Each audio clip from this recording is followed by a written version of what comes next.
Falar de outro assunto agora. A chegada do inverno e as temperaturas mais baixas exigem cuidados redobrados na nutrição pós-colheita do cafezal. A planta precisa passar por esse período de recuperação e fortalecimento para o início da próxima safra.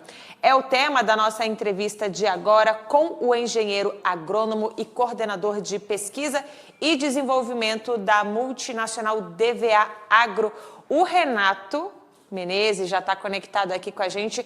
Renato, seja bem-vindo. Muito obrigada pela sua participação. Obrigado, Raíssa. Olá a todos.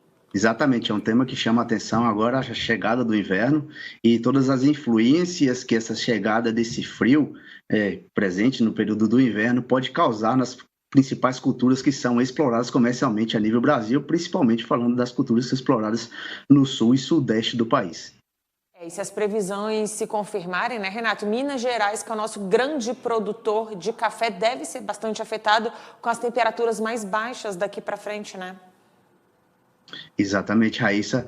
É uma situação que a gente está vivenciando ano após ano, de uma intensificação de alguns fenômenos climatológicos, principalmente de um frio mais intenso nesse período, até mesmo acontecendo em períodos que antecedem ao inverno, né, no outono, e esse frio mais intenso causa um dano, muitas vezes, irreversíveis a essas culturas, podendo até matar as plantas, justamente pelo fenômeno chamado geada. Muito bem. Agora, quais são as principais consequências, né, do frio, especificamente para o arábica e para o conilon, né? O que esse frio intenso e as geadas podem ocasionar a esses frutos? O café arábica, por estar presente ou ser cultivado em regiões que têm uma intensidade maior de frio, pode, dentre os principais acontecimentos dentro do ciclo da cultura, diminuição do metabolismo, tá? De crescimento da planta, de funcionamento da planta, e em condições mais extremas, há uma situação de queima da área foliar da planta.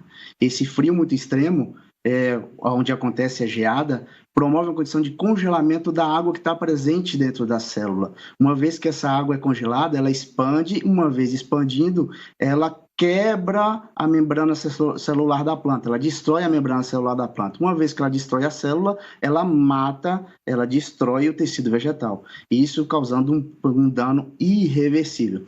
E já para a cultura do café conilon, como ele é produzido em regiões mais quentes, mais baixas, em termos de relação de altitude, de relação a nível de altitude do mar, ela suporta pouquíssimo essa condição de temperatura baixa. Qualquer condição de clima com temperatura mais amena promove a diminuição do metabolismo e também abortamento floral, diminuição de índice de área foliar da minha planta, abscisão foliar. Uma vez que a minha planta diminui a quantidade de folhas, ela tem um potencial de funcionamento metabólico menor, consequentemente, diminuição da sua capacidade produtiva.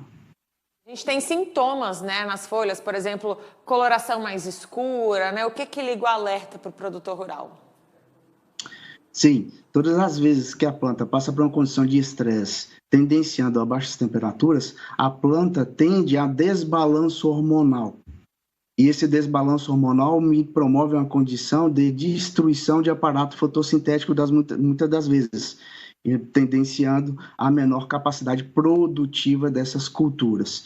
Então, é imprescindível fazer uso de ferramentas que me deem condição que minha planta suporte um pouco mais essas baixas temperaturas.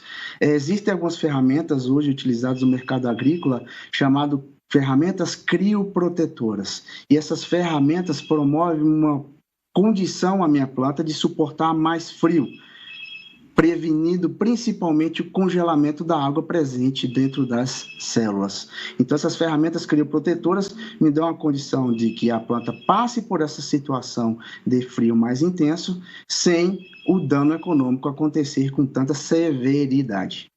Muito bem, a planta já fica protegida e mais preparada, então, para atravessar esse período e ir para a próxima safra, né? Quanto mais protegida, menos chances da mortalidade, né? Então, a sua orientação é essa, fazer uso desses macro, né? Desses nutrientes aí, como fósforo, nitrogênio, potássio, é tudo isso?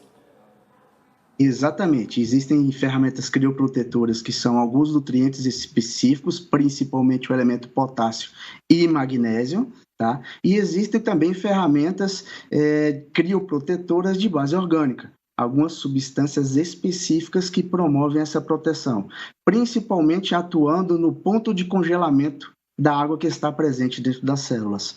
Quando essas ferramentas crioprotetoras são aplicadas, as plantas conseguem absorver e levar isso para dentro da célula, e a água que está presente dentro da célula vai ter uma condição de dificuldade de congelamento.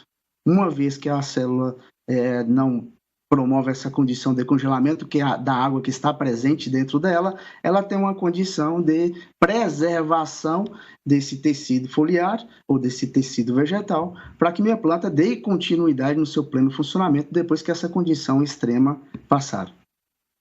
Renato Menezes, muito obrigada pelas suas informações. Já fica o alerta e a dica aí para os nossos produtores rurais. Muito obrigada. Eu que agradeço a isso, agradeço a todos.